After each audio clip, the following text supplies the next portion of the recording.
Добрий день, любі діти та шановні батьки. Щиро вітаю вас зі святом Святого Миколая.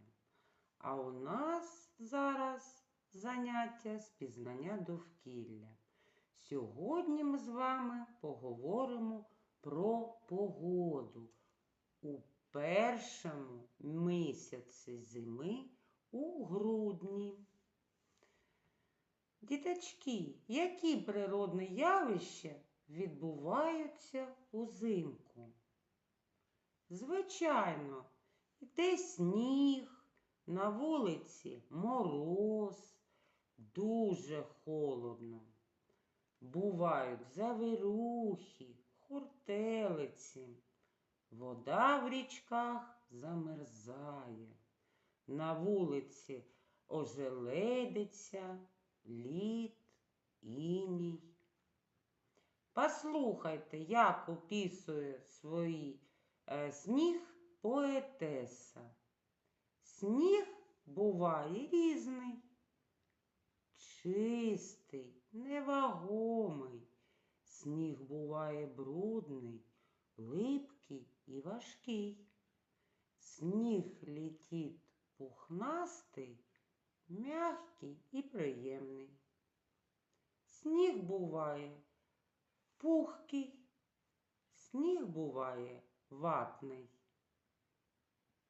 Ось такий буває сніг. Це головна ознака зими. Діточки, а як ви вважаєте, яку допомогу надає сніг рослинам? Так, вірно, під снігом рослинкам тепло.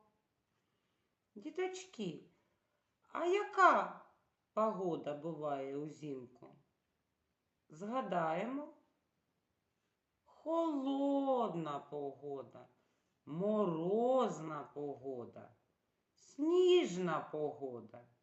Молодці.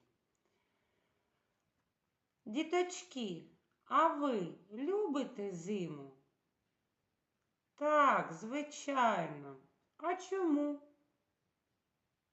Вірно, тому що можна лепити сніговиків, грати в сніжки, кататися на санчатах, на лижах.